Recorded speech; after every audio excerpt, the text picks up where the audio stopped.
Hey friends, this is day 27 of Russian war against Ukraine. In the last couple of days, a few things happened that might give us an indication of what we might be expecting in the future, maybe some hope and quite a bit of development within the war and diplomatic side of things, because as we're seeing, it's less about the military action and more about diplomatic and political action that's deciding what's happening in the future. We're going to talk about three things. Number one, why hasn't Belarus attacked? You know, the day before yesterday, we were expecting them to attack any day, any hour. That hasn't happened, but there's quite a bit of information around that we'll discuss. Number two is that FSB, which is the CIA, FBI equivalent, in Russia, they might be preparing a terrorist attack, like a false flag operation, in order for Russia to justify general mobilization. And number three, there's a number of summits happening in Brussels on Friday that might define and shape how Europe geopolitically and politically will look like for the nearest future. So that's very interesting. So number one, Belarus. Why haven't they attacked? It had come out through our intelligence that Lukashenko, the president of Belarus, had promised Putin to go into Ukraine through the western border no later than the 21st. This is actually a man by the name of Gorashenko is reporting this. He's the advisor to the head of Ministry of Internal Affairs. He's saying that this promise has been given, and now Putin is furious because Lukashenko had not followed up on his promise. They had not attacked, although their territory has been used to launch missiles at Ukraine the entire time. So de facto, Belarus is sort of already in the war with Ukraine, but they had not put their troops on our ground yet. So, and Putin's furious that he had not followed up on his promise, and now is looking for ways to remove Lukashenko. Lukashenko, in this case, is in a very precarious position because he doesn't want to go into the war. In every statement that he makes towards on this topic, he says somebody's trying to pull us into the war, but they can't. They're not going to be able to. This is not our war. And but we know that Putin has a lot of influence over him. He has a financial grip over him. He has some political grip over him. On the other hand, young people in Belarus hate Lukashenko because he's a dictator. So now that he is preparing to give them arms as troops, he's afraid that they might actually go inside of the country and depose him as a dictator. So he's in a very tough spot. He's trying not to do this, but of course there's external pressure from Putin for him to actually do it. So why is Belarus so important? Why does Putin want them to go in so bad? Well, the reason is because Belarus is to the northwest of Ukraine, and a lot of the aid, both humanitarian and military, has been coming from Poland into Ukraine. So he wants Belarusian army to actually block those roads by which that help is coming, and to cut off the supply of the Western help we've been getting. So that's why it's important. But the officers in Belarusian army understand that this is an impossible task, not only because Ukrainian forces will knock him out fairly fast, but also because there is the territorial guard made up of regular people who have arms, who will put up a big fight. Actually, the speculation from the Ukrainian side is that they're not even going to need armed forces there, because the locals will push them out. Because in Western Ukraine, you have to understand, there is a lot of mining communities, there's some gold production, so the people there are armed, they know how to handle a conflict. So for Belarusian army to go into there, their officers understand this is an impossible task. They are doing everything they can not to go into. Their president is doing everything not to go into it, but ultimately he might need to. Needless to say, Ukrainians are not sweating too much about it. Of course, it's not a good situation, but it's not like it's going to change the tide of the war or anything. So that's what's happening with Belarus. We'll keep watching what's happening there. Number two, the false flag attack. So this is interesting. So the dynamic in Russia, as you know, is that they're stuck. They cannot advance on any of the three directions they focused on right now. They're trying to level Mariupol, but where would they get reinforcements? They've been trying to get them in the Middle East. That hasn't worked. In Kazakhstan, who told them no. The Chechens are almost all gone, and Chechens were their like elite mercenaries, and turned out to be posers, of course. So now the question for Russia is, where do we get more troops? And you may remember I think this was 2 weeks ago, Putin had this fake press conference with flight attendants, and he was actually in front of a green screen, and then the other people in the room were doctored in later. But anyway, so what he said at that press conference is that we will never going to have a general draft, general mobilization. And that's why actually he has not called the war in Ukraine a war. He called it special military operation, is because he cannot afford to pronounce mobilization. And there is a few reasons to that, because declaring a war changes quite a bit in his regime, and how he has to run the country. He doesn't trust his military. He doesn't trust their leadership, so he doesn't want to do that. So he cannot afford to pronounce mobilization. So one of the ways there's some indication he's trying to do this is to stage a terrorist attack, a false flag operation in one of the big cities in Russia. It's either in Moscow, there's a chemical plant in Moscow, or there's one in Voskresensk,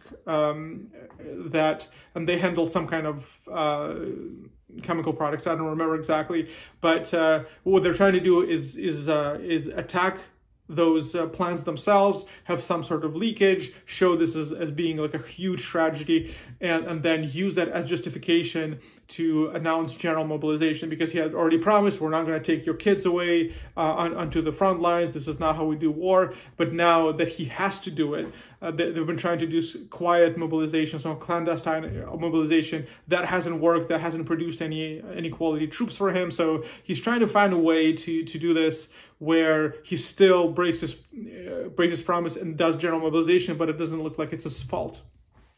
And chemical weapons, the chemical leak has a special meaning to it, because we know that the Russians now control two Ukrainian atomic energy plants, and that's done for that reason. They've been trying to massage this theme around nuclear and chemical weapons to present this as an atrocity that Ukrainian armed forces are doing to the Russians, and use that as their excuse. So whether that will happen or not, all we know is that they're desperate to find reinforcements, to find reserves, and they cannot do it. There's actually information about them going around to people who have who need to pay alimony, who owe money to the bank, and saying that if you go and join the reserves, we're gonna relieve you of your debt. That's how desperate they are. All right, so number 3, President Biden is flying to Europe to take part in a number of summits. One of them is a NATO summit. And at the beginning, when this was announced, not many analysts thought this was going to be anything significant. It was just a regular summit that they're held regularly. But now, with how situation is developing with Russia, with them being more desperate and more aggressive, more inhumane and terrorist-like, the speculation is that this conference is sort of going to be like Yalta conference in, I think it was 1944, in Yalta, Crimea, when FDR, Stalin, and Churchill met, and they were talking about, well, how the Europe is going to look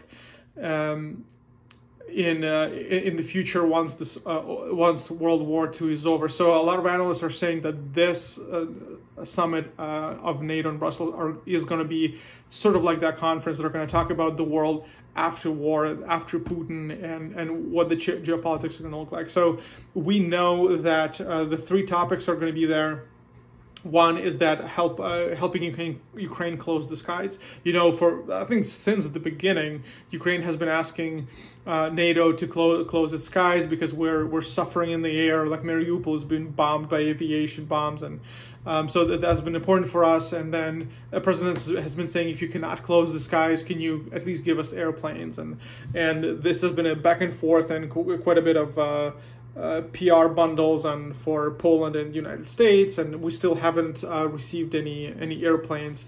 So so that's going to be topic number one. Number two, they're going to talk about how to stop Russia trying to avoid sanctions and go around sanctions. So we know that Russia has been trying to make deals with Iran, that they would funnel money through them. They've been trying to make deals with governments of Georgia, Azerbaijan, and Kazakhstan to try to circumvent the sanctions. So topic number two for the European community, for NATO community, is going to be how to stop Russia from actually going around these sanctions and still getting currency and trade within their country. And topic number three will be how can Europe decrease its dependency on Russian oil and gas, because that is a strategic goal that Europe has had. Germany has declared that this was their strategic goal until the end of the year, is to stop using Russian energy, and they have been meeting with I forget his name, from Saudi Arabia to and expand their energy partnership. So they're trying to be less dependent on Russia. And as we know from how President Biden has been calling, and some of the European officials have been calling Putin, they have actually excluded him from polite society or European society. They're not even counting on him as a partner anymore. He's a thug, he's a war criminal, and he's not part of the society. He's not part of the geopolitical community in Europe or the world. So now this is the next logical step, is how do we get rid of anything that we depend on Russia for? So that's great, and this is very good for Ukraine and for Europe and for the United States as well. And then finally, after the Brussels summits, President Biden is going to visit Poland, and the official reason for him visiting Poland is because he's checking on the troops that are currently deployed there. But what we know is that Poland had expressed their desire to send a peacekeeping mission to Western Ukraine. So Western Ukraine is the part which has not seen a lot of action. There's been some missile attacks on Lviv. That's true, but by and large, it has been more or less quiet. So with Belarus now trying to, occupy or invade, go into Western Ukraine, and that being the source of where the Western aid is coming from, and also they're thinking when Ukraine will finally get those fighter jets, there's airstrips within Western Ukraine that they can use as their base. So Poland has said, apart from NATO, this is not a NATO mission. This is our initiative as a country to send in our peacekeeping missions. So I'm suspecting that Biden is gonna discuss that move as well, and that's going to be strategically very important. Ukraine, of course, is all for it because it will help stabilize the region, and it will help. It will tame what Russia is doing. It will definitely deter Belarusian aggression there as well. So if that happens, that's great. And on top of that, if we can also get some anti-air help, which is airplanes, that will help us break the tide of the war. Generally speaking, our Speaker of Defense, Alexei Arestovich, he's very much confident that we have already gotten the strategic victory over Russia, because they cannot advance. All they can do is entrench. All they can do is try to hold their position. We've gone in places to positional warfare. In a few places, we've actually gone to counterattack and try to push Russians out. And the more it gets into the summer, the more of an advantage Ukraine's going to get. So he's confident that within 2 to 3 weeks, Russia is going to be a lot more lenient or a lot more flexible in their negotiation positions for peace. So I hope he's right, and I do pray he's right. Meanwhile, a lot of things are looking like they're coming up. Ukraine, the world is supporting us, and even those countries who do not, they they sort of keep quiet about it. Even China had congratulated Ukraine on successful resistance from Russian aggression, and this is great, and this is very heartening, if that's a word at all, because you see how the world community is coming together, is resisting aggression, is resisting this weird imperialism. Well, actually, it's not weird. It's barbaric and medieval, and it should not have a place in our world today. So thank you, friends, for supporting Ukraine. Things are looking up for us, are optimistic, because we know we have a great community of countries who accept us and want us to see a part of their civilization. I'll see you next time.